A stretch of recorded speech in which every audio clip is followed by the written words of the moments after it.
In this last video, we're going to quickly look at two situations dealing with permutations. There's permutations when you deal with duplicate values in our set, and then we're also going to look at situations where you are permuting an n number of things r at a time. Okay, so we'll go more into that, and so that makes more sense to you.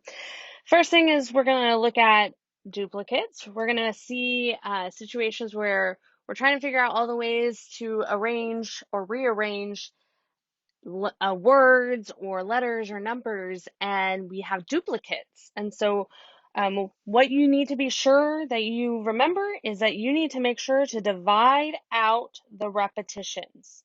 And I wrote kind of the formula, I put that in quotes, but the formula for that is the n factorial divided by these smaller factorials, which are going to represent our duplicates.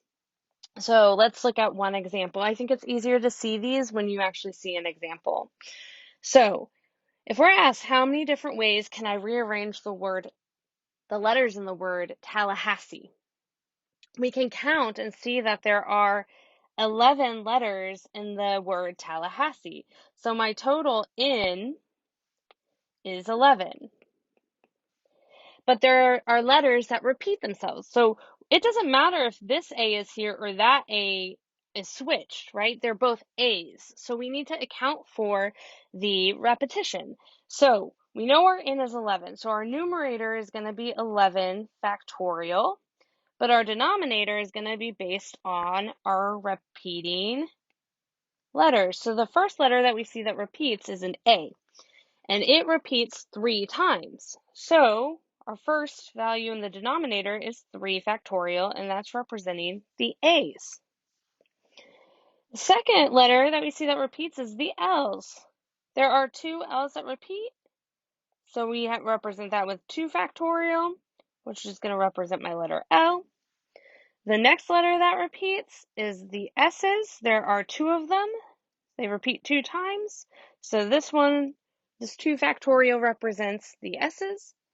And lastly, we have a repetition with the E's. And again, there are 2 of them. So we have 2 factorial that represents the E's. Now let's kind of expand this out just to see what happens. I can think of 11 factorial. I'm going to write it out. But when I get to the 3, 2, 1, 3 times 2 times 1, that's the same thing as 3 factorial. So let's write this down. We have 11 times 10 times 9 times 8 times 7 times 6 times 5 times 4 times 3 factorial, because that would be times 3 times 2 times 1. And then I would have 3 factorial down here, and those will end up canceling out. Now let's think about these 2 factorials. Well, 2 factorial is just 2 times 1. 2 times 1 is just 2. So I have 2 that repeats and multiplies by itself 3 times. 2 times 2 times 2 is equal to 8. So these 3 2's will cancel out with 8. So our answer is just going to be 11 times 10 times 9 times 7 times 6 times 5 times 4. When you do that, that's still a lot of multiplying, and we get a very large number. We end up getting 831,600. But that's just one way to show your work so you can see what cancels out when we do this. Try with the example with Mississippi, and also try with 5,446,666 and see what you get for those. The next thing we're going to look at is when we have permutations of n things taken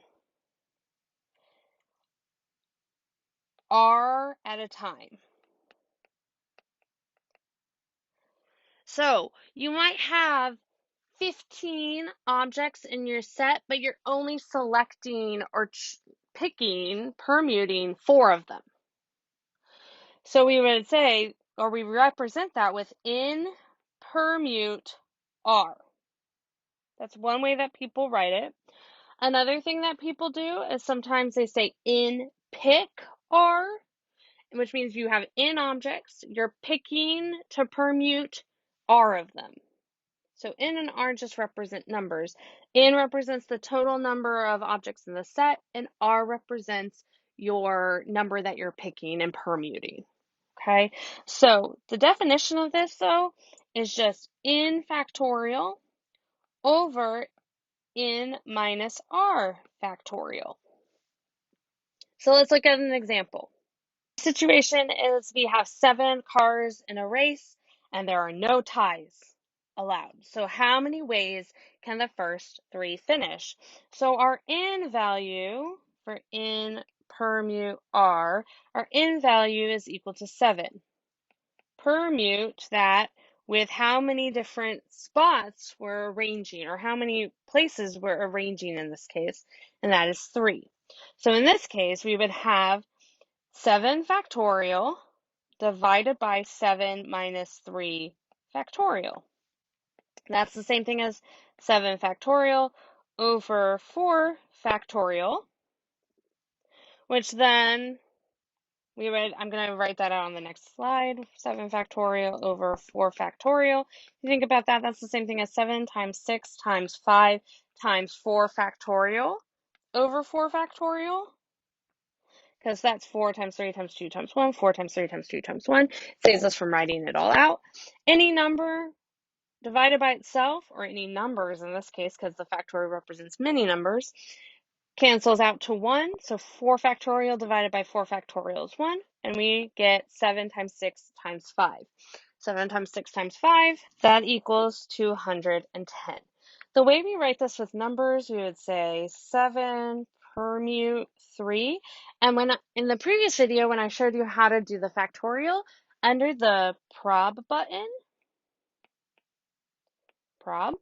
there was an nPr choice. So the way you would put that in the calculator would start with your first numerical value, then you would go to prob, then you click the equal sign because the nPr is the first one that's underlined, or n permute r. Then you would type your second value, your r value, which would be 3, and then you push enter or equals again. And that will spit out your result. In this case, it was 210 because 7 permute 3 is 210. Thank you.